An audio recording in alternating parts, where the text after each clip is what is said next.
¿Quiere usted decir, don Juan, que los brujos antiguos eran capaces de existir en esos reinos de la misma forma en que nosotros existimos aquí?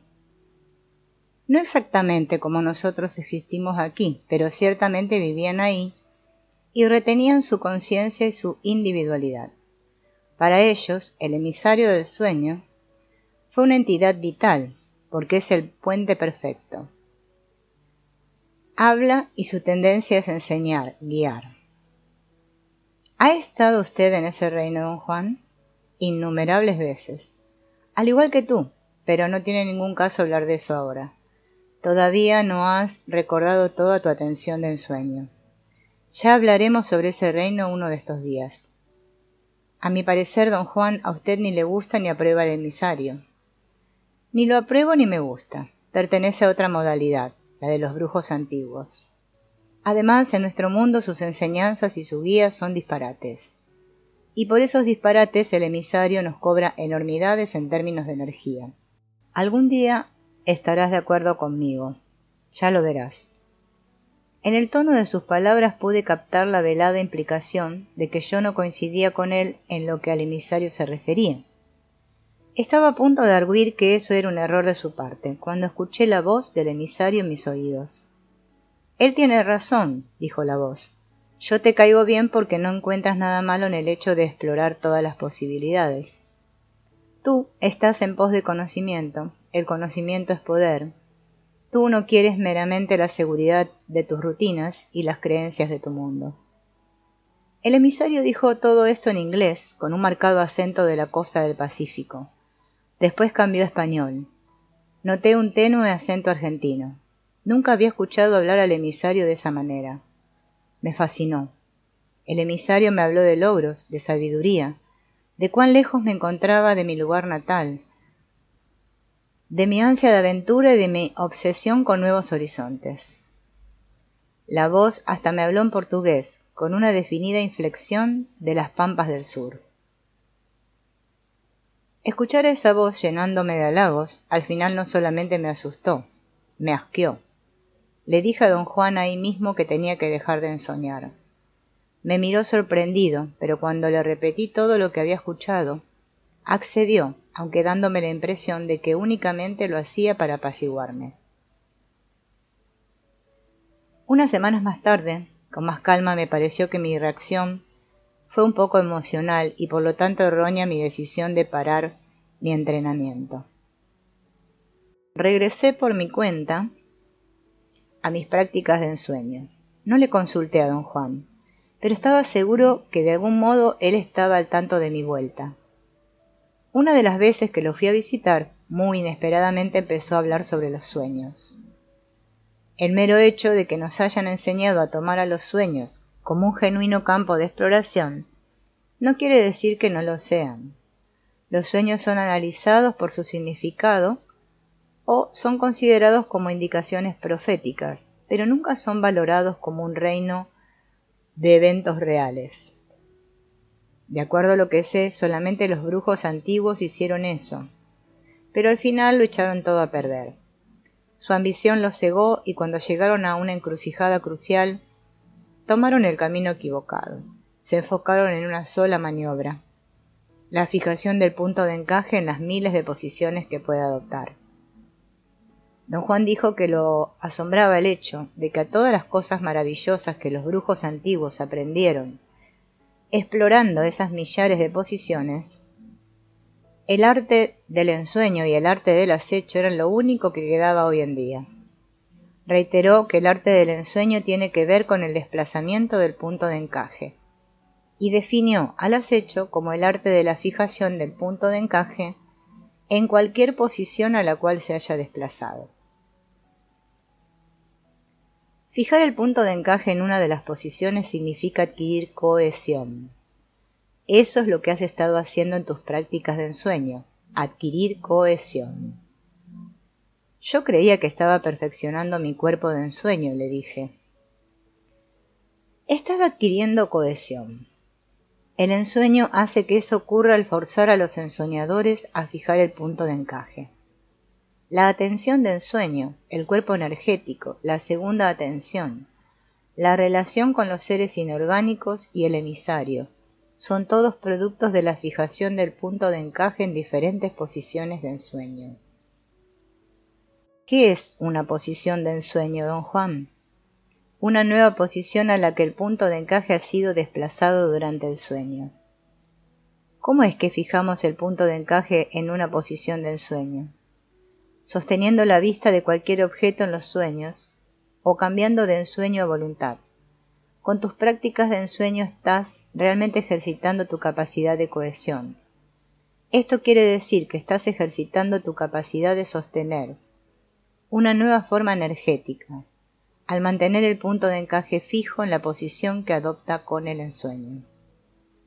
¿Realmente mantengo otra forma energética, don Juan? No exactamente, y no porque no puedas, sino simplemente porque estás empezando por desplazar tu punto de encaje dentro del huevo luminoso, en lugar de moverlo fuera de él. Los cambios del punto de encaje causan pequeñas transformaciones, las cuales prácticamente no se notan. El reto de tales cambios es que son tan pequeños y tan numerosos que mantener cohesión en todos ellos es un verdadero triunfo. ¿Cómo podemos saber que mantenemos la cohesión? Lo sabemos por la claridad de nuestra percepción. Cuanto más clara sea la visión de nuestros ensueños, mayor es nuestra cohesión.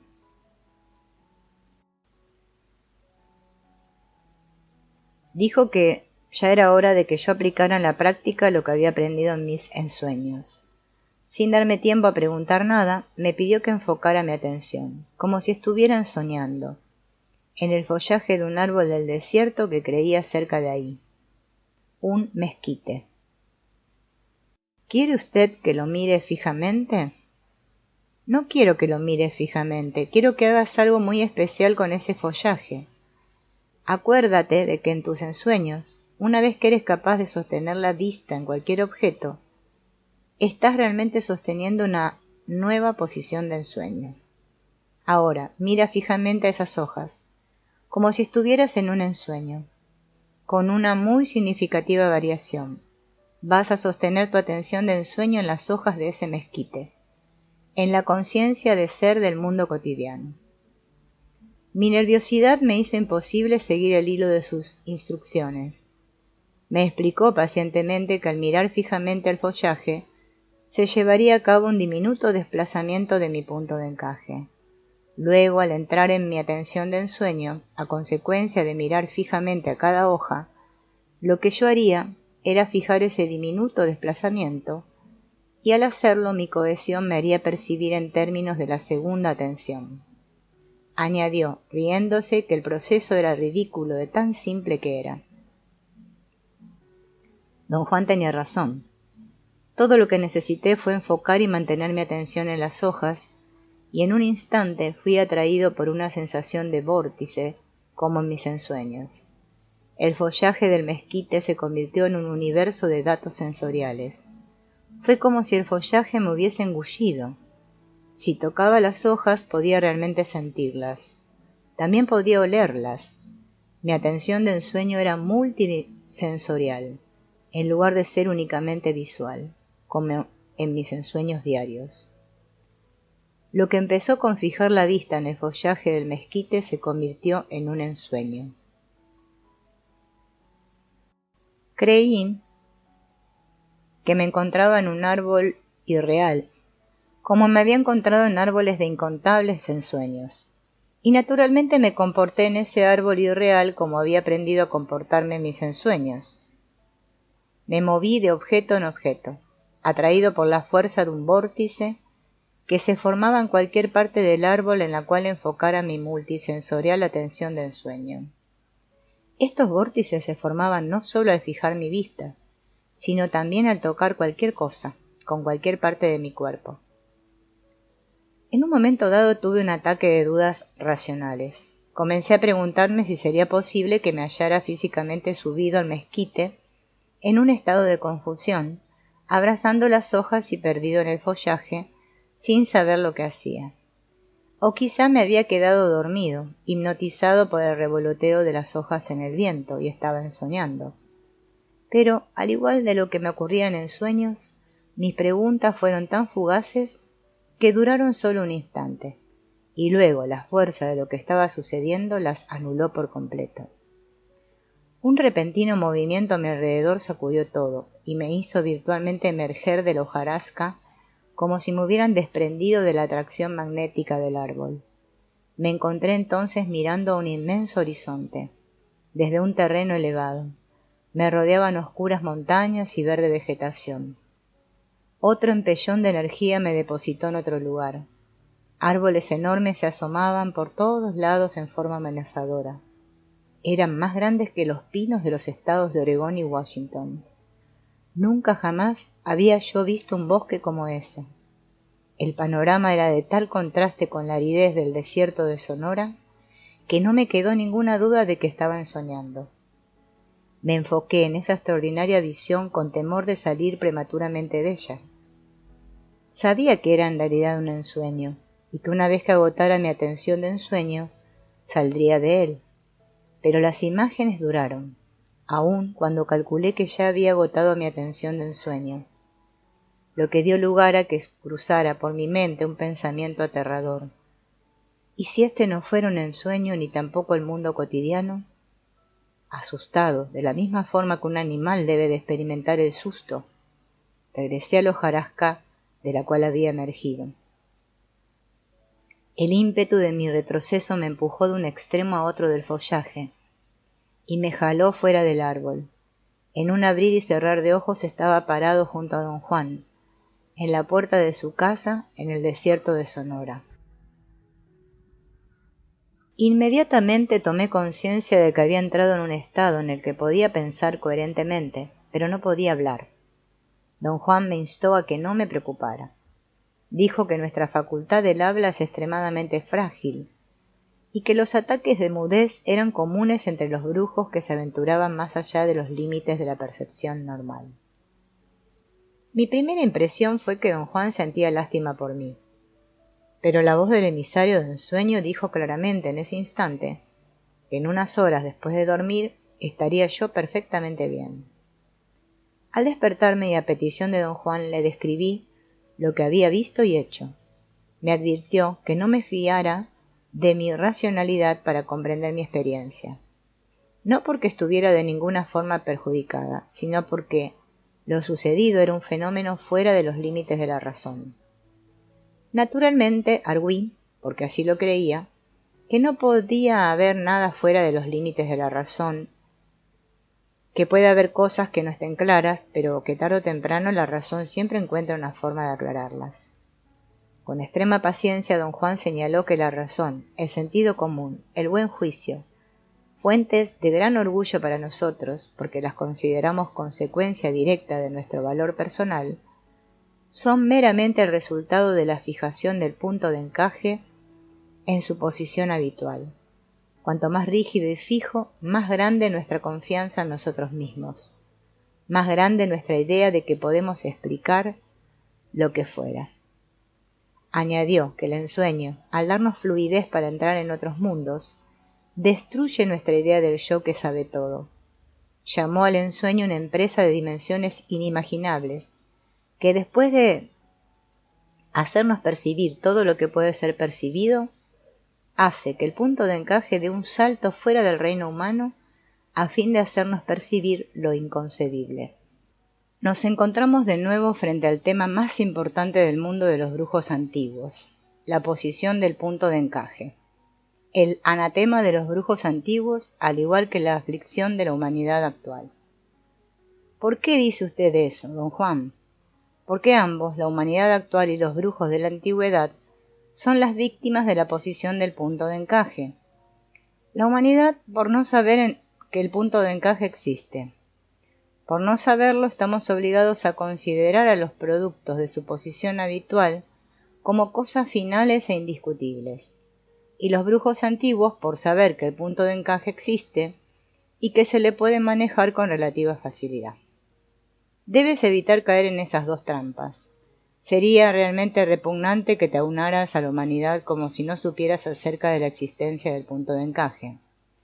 Pero sería aún más odioso que te aunaras a los brujos antiguos y manejaras al punto de encaje para tu ganancia personal. Todavía no entiendo. ¿Cuál es la conexión de todo esto con la experiencia que tuve ayer? Ayer te encontrabas en otro mundo, diferente pero real.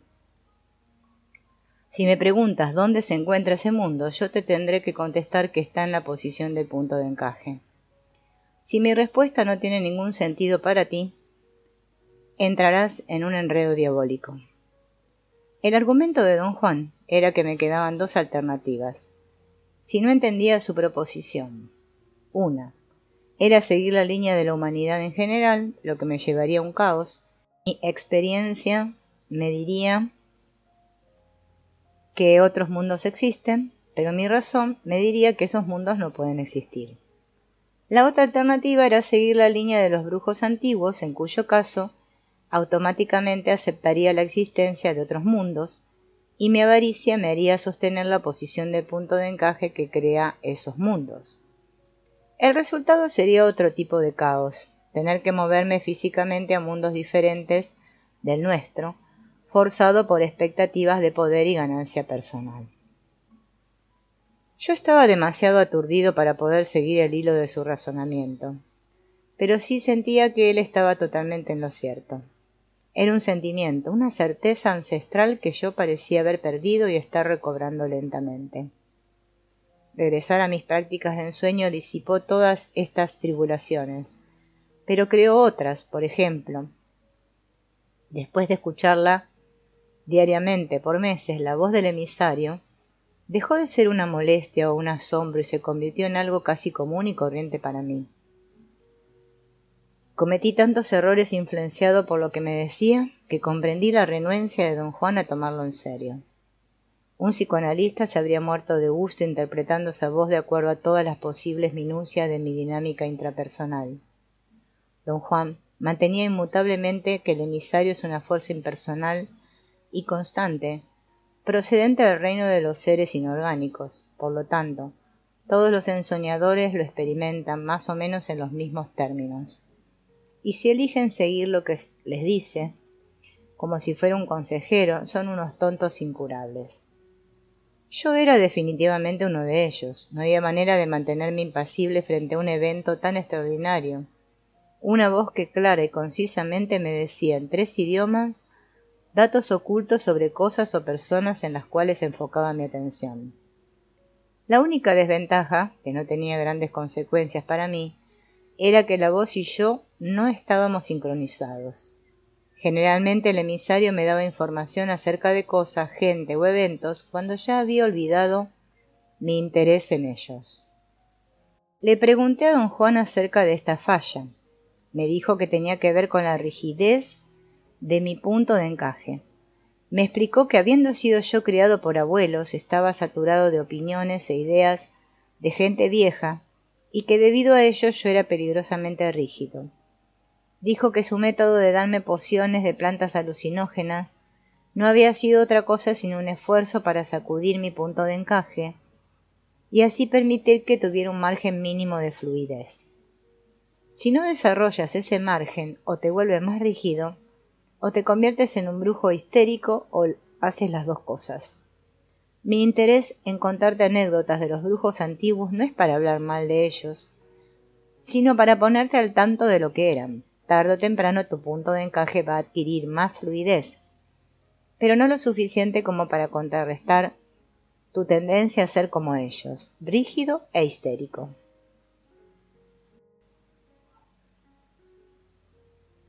¿Cómo puedo evitar eso? Hay un modo. Los brujos lo llaman el puro entendimiento.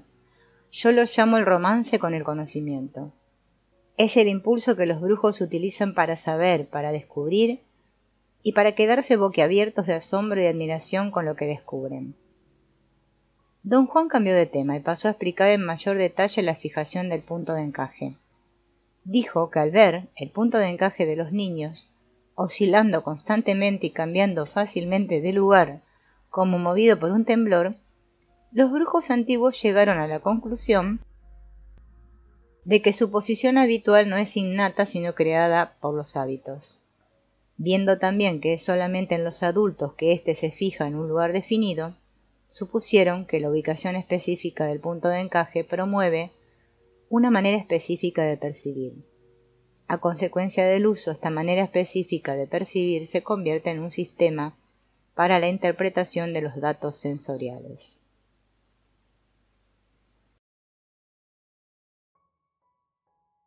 Don Juan señaló que para existir dicho sistema precisa de una leva general. Todos nosotros los seres humanos al nacer somos reclutados en él y nos pasamos una vida entera ajustando imperiosamente nuestra percepción para que concuerde con las demandas de este sistema. Por ello, tenían razón los brujos antiguos al sostener que el acto de revocarlo y percibir energía directamente es lo que transforma a una persona en brujo. Don Juan expresó su admiración una y otra vez por lo que llamó el mayor logro de nuestra socialización básica como seres humanos: inmovilizar nuestro punto de encaje en su posición habitual. Explicó que una vez que su posición es fija, nuestra percepción puede ser entrenada y dirigida a interpretar lo que percibimos. Nuestro proceso de socialización empieza entonces a guiarnos y a percibir más en términos de nuestro sistema que en términos de nuestros sentidos.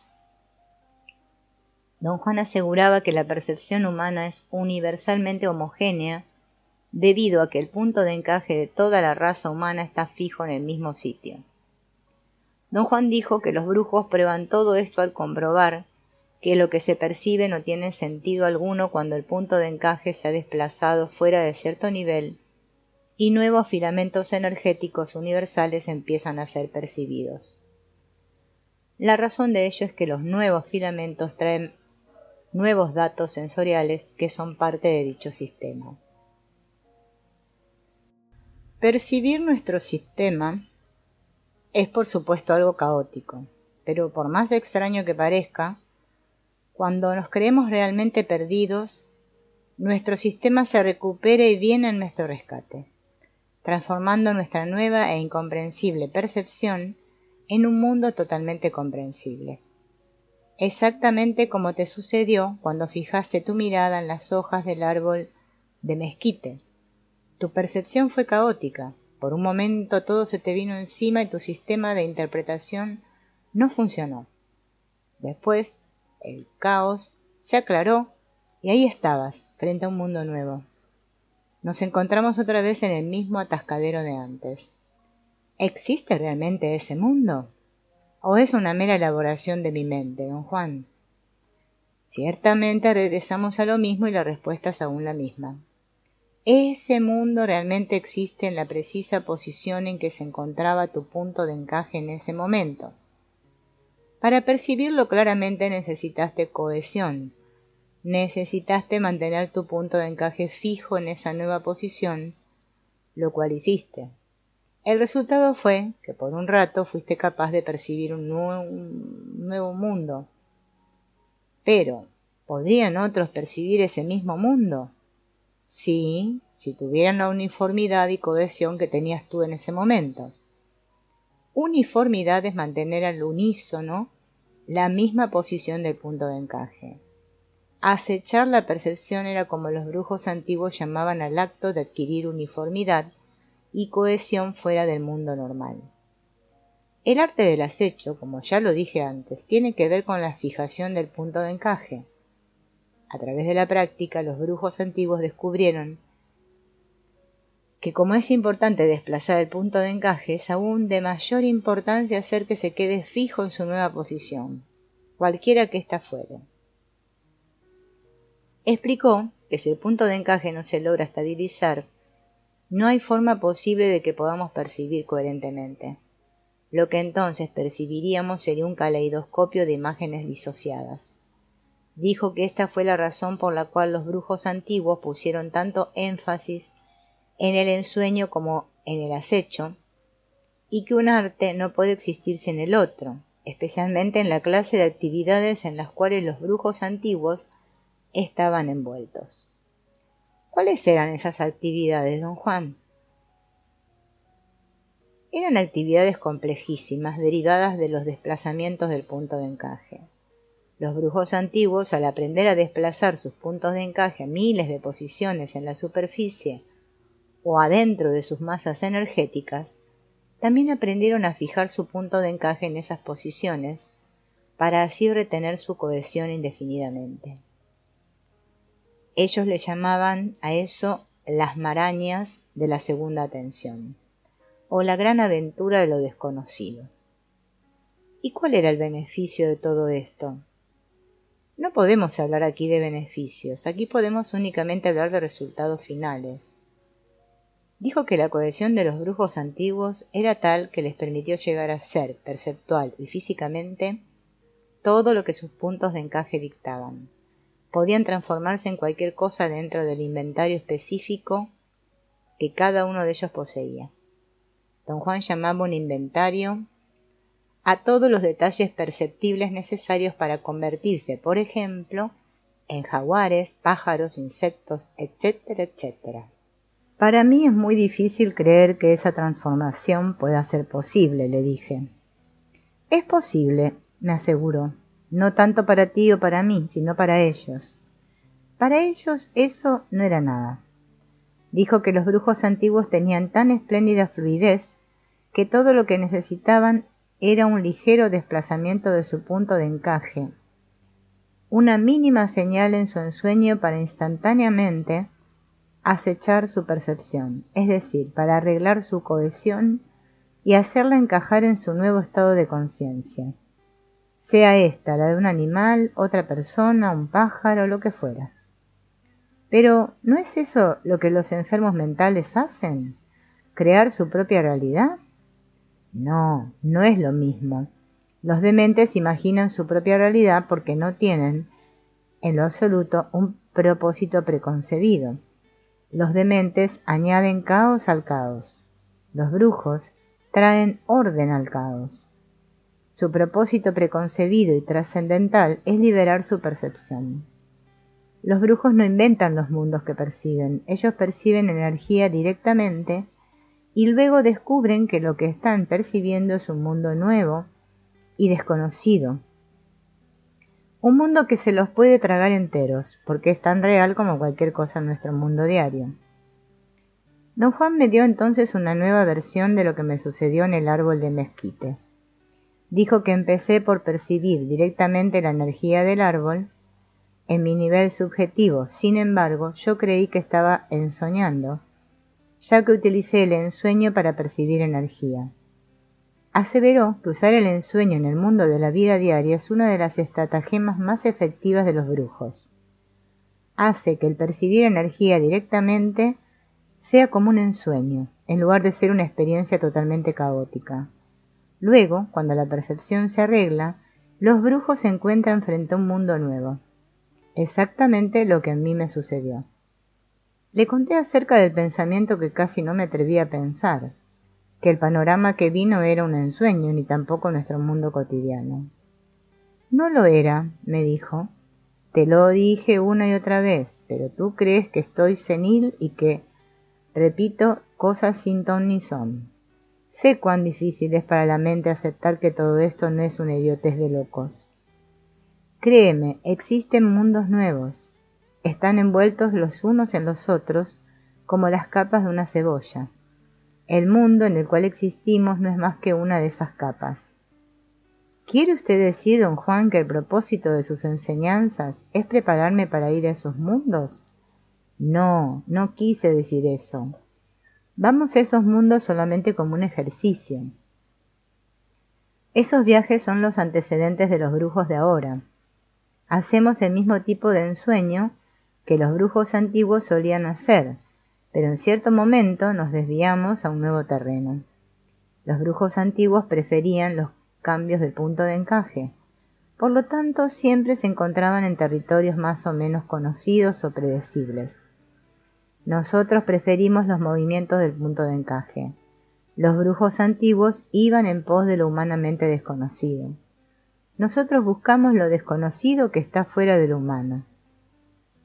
No he llegado a eso todavía, ¿verdad? No, tú estás solamente empezando. Y al empezar, todo ensoñador tiene que seguir los pasos de los brujos antiguos. A ti todavía te queda mucho pan por rebanar. Además, tengo que ser extremadamente cuidadoso contigo porque tu carácter está totalmente ligado al de los brujos antiguos. Ya te he dicho esto muchas veces, pero siempre te la ingenias para descartarlo. A veces hasta pienso que una energía de otro mundo te guía y te aconseja, pero luego dejo a un lado esa idea, porque eso sí que es algo descabellado. ¿De qué está usted hablando, don Juan? Inconscientemente has hecho dos cosas que me preocuparon sin medida. La primera vez que te presté mi energía para que ensoñaras, viajaste con tu cuerpo energético a un lugar fuera de este mundo, y ahí caminaste. Y luego volviste a viajar con tu cuerpo energético a través del mezquite a otro sitio fuera de este mundo, las dos veces, partiendo desde la conciencia del mundo diario. ¿Por qué lo preocupa esto? Ensoñar es demasiado fácil para ti, y si no tenemos cuidado, esa puede ser tu perdición. Ensoñar así conduce a lo desconocido, que aún es cuestión humana. Como te dije, los brujos de hoy se esfuerzan por alcanzar lo desconocido, que ya no es cuestión humana. ¿Qué puede ser lo desconocido que no es cuestión humana? Mundos inconcebibles que están fuera de la banda del hombre, pero que aún podemos percibir. La predilección de los brujos de hoy en día es entrar en mundos fuera del dominio humano, mundos completamente inclusivos, no meramente entrar en el reino de los pájaros o de los animales o de los seres humanos. Te estoy hablando de mundos como en el que vivimos, mundos completos, con un sinfín de reinos. ¿Dónde están esos mundos? ¿En las diferentes posiciones del punto de encaje? Efectivamente, digamos que los brujos llegan a esos mundos usando los movimientos del punto de encaje, no simplemente los cambios. Entrar en esos mundos requiere del tipo de ensueño que solamente los brujos de ahora practican. Los brujos antiguos se mantuvieron alejados de él, porque requiere un gran desapego y absoluta ausencia de importancia personal, un precio que no estuvieron dispuestos a pagar. Para los brujos que ensueñan hoy en día, ensoñar es la libertad de percibir mundos más allá de todo lo imaginable. Pero, ¿cuál es el sentido de percibir todo eso?